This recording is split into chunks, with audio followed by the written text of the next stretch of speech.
আসসালামু আলাইকুম রহমতুল্লাহ ওবরাকাতু বিসমিল্লাহ আলহামদুলিল্লাহ ওসসালাতু ওয়াসসালামু আলা রসুলিল্লাহি ওয়াবাদ। সুপ্রিয় দর্শক, আপনাদের সকলকে অনেক অনেক প্রীতি ও মোবারকবাদ জানাচ্ছি। আপনারা দেখছেন আপনাদের প্রিয় চ্যানেল 24। আমাদের এই প্রিয় অনুষ্ঠান চ্যানেল 24-এর নিয়মিত আয়োজন শান্তির পথে। অনুষ্ঠানটি নগদ ইসলামিক নিবেদিত।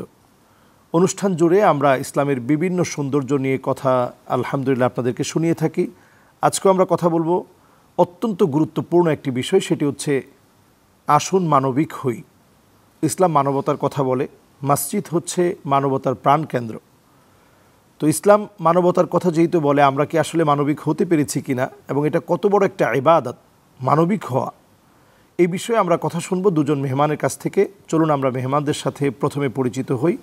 আমার হাতের ডান দিকে রয়েছে ঐতিহ্যবাহী মিরপুর টোলারবাগ কেন্দ্রীয় মসজিদের সম্মানিত খতিব মাওলানা আজিজ আল কাউসারি। আসসালামু আলাইকুম রহমতুল্লাহি ওয়া বারাকাতুহু। ওয়ালাইকুম আসসালাম রহমতুল্লাহি ওয়া বারাকাতুহু। মুহতারাম, কেমন আছেন? আলহামদুলিল্লাহ, আপনি কেমন আছেন? আলহামদুলিল্লাহ। আমাদের সঙ্গে রয়েছেন ঐতিহ্যবাহী দ্বীনী প্রতিষ্ঠান নয়াটলা ইউএন কামিল মাদ্রাসার সম্মানিত খতিব মুফতি মাওলানা এহতেশামুল হক নোমানী। আসসালামু আলাইকুম রহমতুল্লাহ। ওয়ালাইকুম আসসালাম রহমতুল্লাহি ওয়া বারাকাতুহু। কেমন আছেন? আলহামদুলিল্লাহ, জাযাকুমুল্লাহু খায়রান। দর্শক, চলুন আমরা সরাসরি আলোচনায় প্রবেশ করি যে আমরা কি আসলে মানবিক হতে পেরেছি কিনা। মানবিকতা বলতে আমরা কি বুঝি, মানবিক হওয়াটা যে ইবাদত, শুরুতে এই বিষয়টা জানি যে আসুন মানবিক হই। এটা আজকে কেন আমরা আলোচনা করতে এখানে আপনাদেরকে মেহমানদেরকে এনে এই বিষয়টা কেন বোঝাতে চাচ্ছি যে মানবিক হওয়াটা কত প্রয়োজন। ইসলামে যে মানবিকতার কথা বলে, এটা কত সওয়াবের কাজ, যে সওয়াব থেকে প্রতিনিয়ত আমরা দূরে আছি। এই বিষয়টি নিয়ে শুরুতে আমরা কথা শুনবো মাওলানা আজিজ আল কাউসারি। আপনি যদি বলতেন যে মানবিক হওয়াটা যে কত সওয়াবের কাজ, এ বিষয়ে ইসলাম কতটা গুরুত্ব দিয়েছে এবং এই গুরুত্বপূর্ণ বিষয়টা আমরা কিভাবে আত্মস্থ করতে পারি, আমাদের অভ্যাস কিভাবে পরিবর্তন করতে পারি, চরিত্রে কিভাবে লালন করতে পারি, এই বিষয়ে যদি বলতেন। আলহামদুলিল্লাহি রাব্বিল আলামিন ওয়াল আকিবাতু লিল মুত্তাকিন ওয়াসসালাতু ওয়াসসালামু আলা রাসূলিহিল কারীম। আম্মা বাদ, আপনাকে অসংখ্য ধন্যবাদ। চমৎকার একটি বিষয় আজকে আপনি উপস্থাপন করেছেন। মানবিক ইসলাম আমাদেরকে শুধু মানুষের ক্ষেত্রে নয়, এমনকি পশু পাখির ক্ষেত্রেও ইসলাম আমাদেরকে দয়া, এহসান, রহমত শিখায়। দুর্ভাগ্যজনক, বর্তমানে আমাদের মধ্যে এই মানবিকতা দিন দিন কমে যাচ্ছে। কিন্তু আমাদের রাসূল করিম সাল্লাল্লাহু আলাইহি ওয়াসাল্লামের হাদিস এবং ওনার জীবন জিন্দেগীর দিকে যদি আমরা লক্ষ্য করি, রাসূল সাল্লাল্লাহু আলাইহি ওয়াসাল্লাম তিনি বলেছেন, ইয়ারহামু মান ফিল আরদি ইয়ারহামুকুম মান ফিস সামা। তোমরা জমিনের অধিবাসীর উপরে রহম করো, আকাশের অধিবাসী তোমাদের উপর রহম করবে। সুবহানাল্লাহ। নবী করিম সাল্লাল্লাহু আলাইহি ওয়াসাল্লাম তিনি বলেছেন, লা ইয়ারহামুল্লাহ মান লা ইয়ারহামুন নাস। আল্লাহ তাআলা তার প্রতি রহম করে না যে মানুষের প্রতি রহম করেন না। অর্থাৎ মানুষের প্রতি দয়া, রহমত, এহসান, মানবিকতা ইসলাম কতটা উৎসাহিত করেছে। শুধু উৎসাহিত করে নাই, একজন মানুষকে যদি এই প্রচণ্ড গরমে এক গ্লাস শীতল পানি যদি আমি পান করাতে পারি, এটাও সাদাকার সওয়াব, এটাও একটা দয়া, রহমত। আমি দেখেছি আলহামদুলিল্লাহ আমাদের এই ঢাকা সিটিতে কয়েকটি জায়গায়, ধানমন্ডিতে আছে, মিরপুরে আছে, আমি যেখানে থাকি, বাড়িওয়ালা তার দেওয়ালের মধ্যে লিখে দিয়েছে এবং বাইরে সুন্দর বিশুদ্ধ পানির ব্যবস্থা করে দিয়েছে, গ্লাসের ব্যবস্থা করে দিয়েছে। আশেপাশে অনেক কিছু সোসাইটি থাকে যে পানির যন্ত্রণা বা বিশুদ্ধ পানি নেই, বা কিছু রিক্সা চালক আছে, পথিক আছে, বা কিছু বস্তিবাসী ভাইয়েরা আছে যাদের পানির অসংখ্য সংকট। বাড়িওয়ালা তার বাইরে দেওয়ালের সাথে পানির কলের সিস্টেম করে দিয়েছে, বিশুদ্ধ পানি এখানে সবার জন্য উন্মুক্ত, গ্লাসের ব্যবস্থা করে দিয়েছে, 24 ঘন্টা ফ্রি।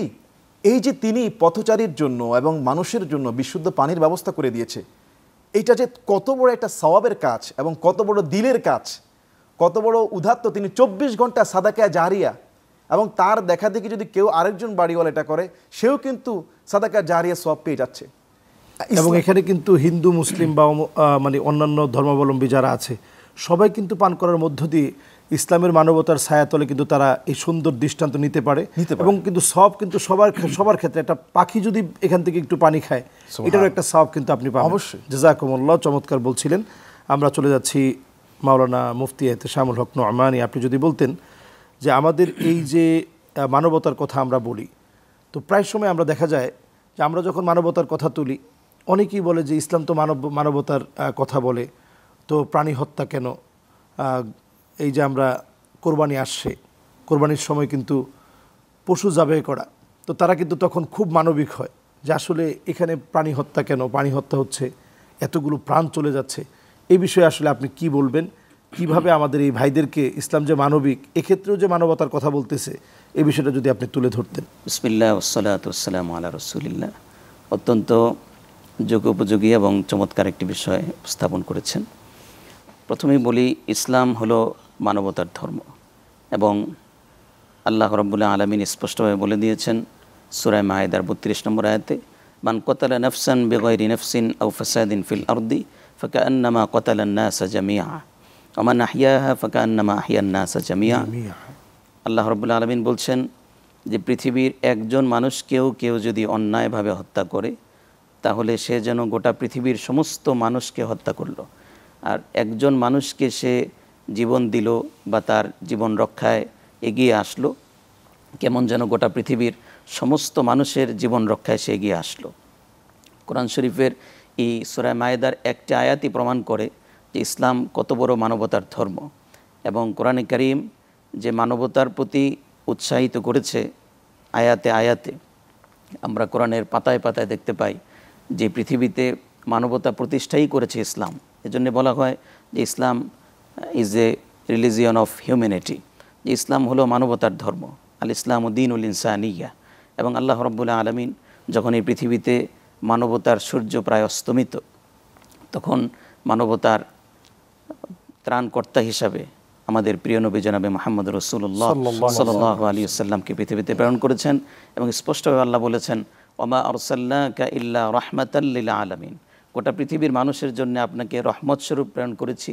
অর্থাৎ আপনি মানবতার নবী হিসাবে পৃথিবীতে আগমন করলেন এবং রাসূল করিম সাল্লাল্লাহু আলাইহি ওয়াসাল্লাম জীবনের প্রতিটা ক্ষেত্রে তিনি মানবতা দেখিয়েছেন, প্রতিষ্ঠা করেছেন। এবং কোনটা মানবতা আর কোনটা মানবতার বাহিরে সেটাও শেখানো হয়েছে। আপনি যে কথা বললেন যে পশু হত্যা করা, আমরা দেখতে পাই প্রতি বছর প্রতিদিন বাংলাদেশের যত হোটেল রেস্তোরাঁ, সমস্ত হোটেল রেস্তোরাঁগুলোতে গরু জবাই হচ্ছে, গরুর গোস্ত খাওয়ানো হচ্ছে, খাসির গোস্ত, মুরগির গোস্ত, সব প্রতিদিন জবাই হচ্ছে। সমস্ত বিয়ের অনুষ্ঠানগুলোতে গরু জবাই হচ্ছে, মুরগি জবাই হচ্ছে। তখন ওনাদের মানবতার কোনো খবর থাকে না। কিন্তু যখন কোরবানি আসে, ইসলামের একটি গুরুত্বপূর্ণ বিধান, আল্লাহ প্রদত্ত একটি বিধান, যখন মানুষ পালন করার জন্য উৎসাহিত হয় এবং এই গোস্ত নিজেরা খাওয়ার জন্য না, গরিবদেরকে দেওয়া হবে। কারণ কোরবানি গোস্তটা কিন্তু এটা 3 ভাগ করে 1 ভাগ অলরেডি গরিবের জন্য দিয়ে দেওয়া হয়, 1 ভাগ নিজেরা, আরেক ভাগ আত্মীয় স্বজন, যাতে করে সমস্ত মানুষ ধনী গরিব সবাই একসঙ্গে ঈদটা করতে পারে। ইসলাম কতটা খেয়াল রেখেছে মানবতার ক্ষেত্রে, এই ক্ষেত্রে যে যাতে গোস্তটা শুধু ধনীরাই না খায়, সবাই খেতে পারে, ঈদ যেন সবার হয়, এজন্যই কোরবানি দেওয়া হয়েছে। এবং এটা আল্লাহর একটি বিধান, এটা পালন করার ক্ষেত্রেই ওনারা মানবতার কথা স্মরণ হয়। কিন্তু যখন ফিলিস্তিনে লক্ষ লক্ষ মানুষের রক্ত ঝরে, যখন কাশ্মীরে ওপেন মুসলমানদেরকে ফায়ার করে মারা হয়, যখন ইরাকের হাজার হাজার ঘরবাড়ি মাটির সাথে মিশিয়ে দেওয়া হয়, তখন ওনারা মানবতা খুঁজে পান না। তো আসলে আমি ওনাদেরকে আহ্বান করব, আপনারা কোরআন পড়ুন, নবীজির জীবনী পড়ুন।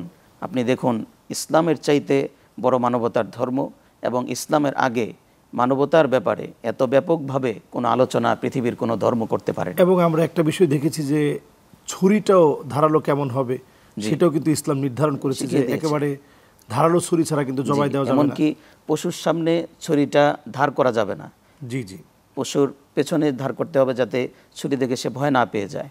এবং স্পষ্টভাবে ফিকহি কিতাবে বলা আছে যে একটা পশুর সামনে আরেকটা পশুকে জবাই না করা, যাতে করে আরেকটা পশুর কষ্ট না হয়।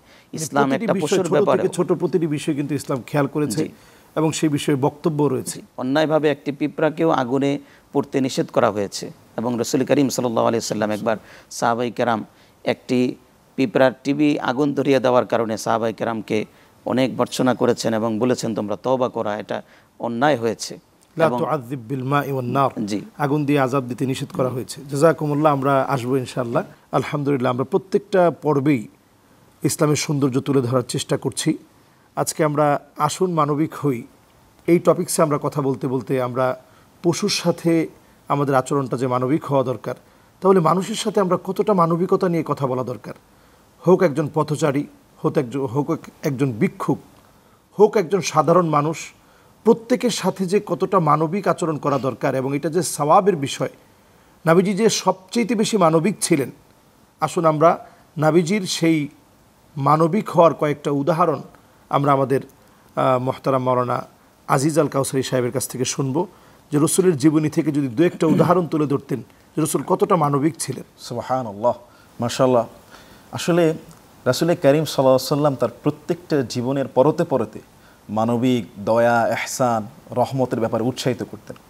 তিনি বলেছেন, লা তুহকিরান্না মিনাল মা'রুফি শাইআ ওয়ালাউ আন তালকা আখাকা বিওয়াজহি তালাকিন।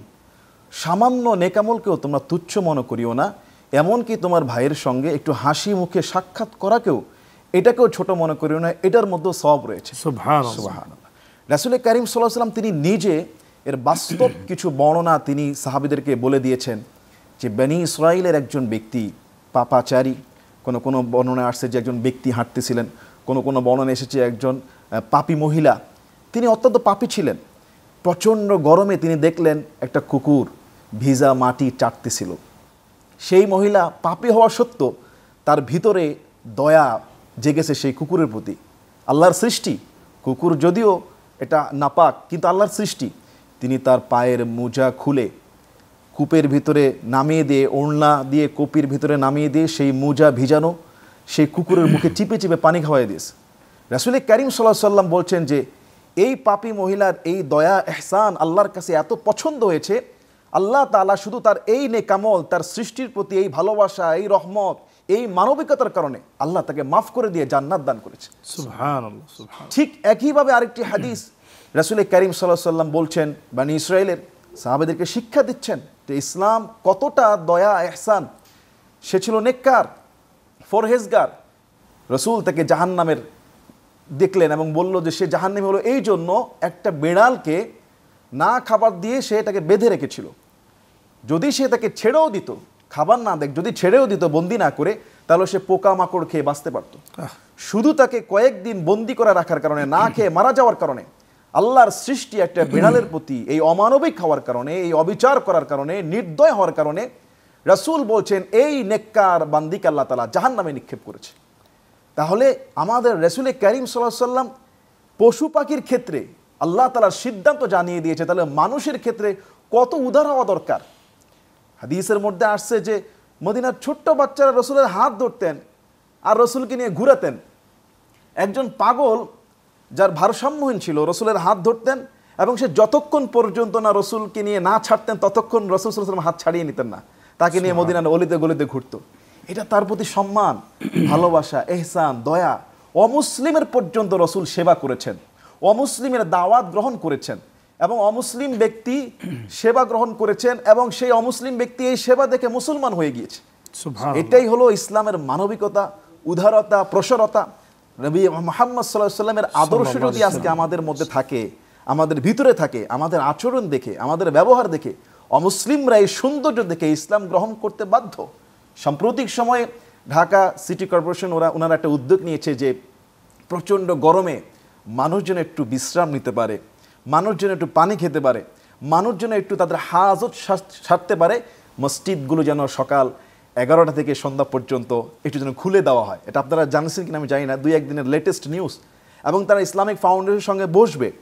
আর ইসলামের মধ্যে, মসজিদের মধ্যে এরকম বিশ্রাম হওয়া উচিত, এটা তো হওয়া উচিত, যেহেতু মসজিদ হচ্ছে মানবতার প্রাণকেন্দ্র। এবং আলী রাদিয়াল্লাহু আনহু মসজিদে শুয়েছিলেন, রাসূল দেখেছেন, তিনি কিন্তু বাধা দেন নাই। তো আজকে দেখুন আমরা কিন্তু একটা পথচারী পানি খাবে, একটু মুখ ধুবে, একটু হাজত সারবে, মসজিদ কিন্তু খোলা পাওয়া যায় না। জাযাকাল্লাহ, আপনি এটা চমৎকার একটা তথ্যও দিলেন, দাবিও জানালেন। ইনশাআল্লাহ আমরা যেহেতু নিজেরাও খতিব, আমরা এর নিপত্তি ইনশাআল্লাহ কাজ করার চেষ্টা করবো ইনশাআল্লাহ। আমরা চলে যাচ্ছি মোহতারাম মাওলানা মুফতি এতেশামুল হক নোমানী। আপনি যদি বলতেন যে আমরা যখনই দেখি যে কোরবানি বাংলাদেশে আসন্ন হয়, অনেক সময় বিভিন্ন বন্যার্থ মানুষের সংখ্যাও বেড়ে যায় এবং চারদিকে অনেক সময় বন্যা কবলিত হওয়ার কারণে তখন এই এক শ্রেণীর মানুষ যারা কোরবানিকে অপছন্দ করে তারা তখন বলে যে আমরা কোরবানি না দিয়ে বরং মানবিক হই, এই মানুষগুলোকে অর্থটা দিয়ে দিই। অথচ আমরা দেখি বাংলাদেশে যত বিপর্যস্ত মানুষ বিপদে পড়েছে সবচেয়ে বেশি কিন্তু আলেমরা মানবিক হয়েছে, ধর্মপ্রাণ মুসলমানরা সবচেয়ে বেশি মানবিক হয়েছে, তারা সবচেয়ে বেশি সাহায্যের হাত বাড়িয়ে দিয়েছে। আসলে কি বিষয়টা এমন না? সুন্দর কথা বলেছেন। আসলে আমরা কোরআন এবং সুন্নাহ রিসার্চ করে যতটুকু বুঝি যে ইসলামের বাহিরে গিয়ে, রাসূল সাল্লাল্লাহু আলাইহি সাল্লামের আদর্শের বাহিরে গিয়ে মানবতার দাবি তোলা এটা একটা অহেতুক বিষয়, এবং ইসলামকে মাইনাস করে মানবতা প্রতিষ্ঠা করা এটা অসম্ভব। যারা এগুলো বলেন কুরবানি আসলেই এবং বিভিন্ন সময় আসলেই, যারা বলেন যে হজের সময় আসলে হজের টাকা খরচ না করে গরিবদেরকে দেন, আমি মনে করি আসলে ওনারা ইসলামকে বুঝেন না, কিংবা ইসলাম সম্পর্কে ওনাদের অ্যালার্জি আছে। এবং তাদের কিন্তু খুব বেশি দেশের জন্য, জাতির জন্য এবং মানুষের জন্য অবদান রাখতে দেখা যায় না। এটা অযথাই শুধুমাত্র ইসলামকে না জানা এবং ইসলাম থেকে মানুষকে দূরে সরানোর জন্য একটি ষড়যন্ত্র মনে করি। অথচ ওনারা যদি পড়াশোনা করেন দেখতে পাবেন যে ইসলাম শুরু থেকেই একেবারে জাহিলি যুগে যখন মানবতা বলতে কিছুই ছিল না, তখন রাসূলুল্লাহ সাল্লাল্লাহু আলাইহি ওয়াসাল্লাম এই পৃথিবীতে মানবতা কায়েম করলেন। যেই সমস্ত মানুষদেরকে গোলাম বলা হতো, দাস দাসী, তাদের কোনো মানুষই মনে করা হতো না, সেখানে ইসলাম বিভিন্ন সময়ে একজন দাস আজাদ করাকে বিরাট বড় সওয়াবের কাজ বলে ঘোষণা দিয়েছেন। স্বয়ং নবীজি সাল্লাল্লাহু আলাইহি ওয়াসাল্লামের একজন সাহাবী ছিলেন, একজন গোলাম, নাম ছিল জাহের, আরবি, একেবারে গ্রাম্য, সামান্য একটু বাদামের ব্যবসা করতেন। মাঝে মাঝে মসজিদে নববীর কাছে এসে তিনি বাদাম বিক্রি করতেন। একদিন আসরের পরে নবীজি মসজিদ থেকে বের হয়েছেন। ওই জাহের তিনি চোখে দেখতে পেতেন না, কম দেখতেন, আর একেবারেই গরিব ছিলেন। একদিন নবীজি পেছন থেকে গিয়ে হযরত জাহেরের চোখে হাত দিলেন। হাত দিয়ে নবীজি বললেন যে মাইয়াশতারি হাজাল গোলাম, এই গোলামকে কে কিনবে? তখন আশপাশে কেউ কিছু বলেননি। হযরত জাহের নবীজির আওয়াজ শুনে বুঝতে পেলেন যেটা বিশ্বনবীর কণ্ঠ। তিনি বলেন, নিজে বলছেন যে আমি সঙ্গে সঙ্গে চিন্তা করলাম যে এখনই সুযোগ, আমি আমার পিঠটা নবীজির বুক মোবারকের সঙ্গে লাগাই। হযরত জাহের ওনার পিঠটা নবীজির বুক মোবারকের সঙ্গে লাগালেন, কিছুক্ষণ লাগিয়ে রাখলেন, এরপর নবীজি হাত সরালেন। হযরত জাহের বলেন, নবীজির বুক যে আমার পিঠের মধ্যে লেগেছিল, সেই শান্তি, সেই অনুভব, সেই যে একটা প্রশান্তি আমি অনুভব করেছিলাম, আমি সারা জীবন কোনোদিন সেটা ভুলতে পারি নাই। সুবহানাল্লাহ। হযরত জাহের বলেন যে রহমাতুল্লিল আলামিনের মতো এত মহান ব্যক্তিত্ব, তিনি একটা বাজারে এসে আমার চোখ ধরবেন, আমাকে বুকের সঙ্গে ভাবে লাগাবেন, এটা একমাত্র তিনি মানবতার নবী ছিলেন বলেই এটা সম্ভব ছিল, নতুবা এটা অসম্ভব ছিল। জাযাকুমুল্লাহ, হাইয়াকুমুল্লাহ। আপনাদের দুজনকে অনেক শুকরিয়া, আপনারা সময় দিয়েছেন। আসলে রাসূলের জীবন থেকে কথাগুলো তো আসলে বলে শেষ করার মতো না। আলহামদুলিল্লাহ, আমরা খুবই চমৎকার কথাগুলো শুনছিলাম। সময় তো ফুরিয়ে যায়, বিদায় নিতে হয়। আসুন আমরা মানবিক হই, আরও বেশি মানবতার কথা বলি। শুধু কথা বলবো না, আমরা আমলে পরিণত করি। ছোট থেকে ছোট কাজগুলো সওয়াবের নিয়ত নিয়ে করি, আল্লাহকে দেখানোর জন্য করি, খালিসান লিওয়াজহিল্লাহ, মন থেকে করার চেষ্টা করি। হতে পারে আপনি সামান্য কিছু করেছেন, একজন মানুষের মুখে সামান্য হাসি ফুটিয়ে দিয়েছেন 5টা টাকা বেশি দিয়ে, এটাও সওয়াবের কাজ হয়ে যেতে পারে। এবং শুধু সওয়াবের কাজ নয়, ইন্নামিন আবাররিল বীর, সবচেয়ে সওয়াবের কাজ হতে পারে যদি আপনি মন থেকে আল্লাহর জন্য করে থাকেন। আমরা মানবতার পরিচয় দেব ইনশাআল্লাহ। সবার সঙ্গে সুন্দর আচরণ হোক আমাদের ব্যবহারের অনন্য বৈশিষ্ট্য। আল্লাহ তাআলা আমাদেরকে তৌফিক দান করুক। আগামী পর্ব দেখার আমন্ত্রণ জানিয়ে বিদায় নিচ্ছি। সবাই ভালো থাকুন, সুস্থ থাকুন। আল্লাহ তাআলা আমাদের সবাইকে ভালো রাখুক, সুস্থ রাখুক নিরাপদে। আসসালামু আলাইকুম ওয়া রাহমাতুল্লাহি ওয়া বারাকাতুহু।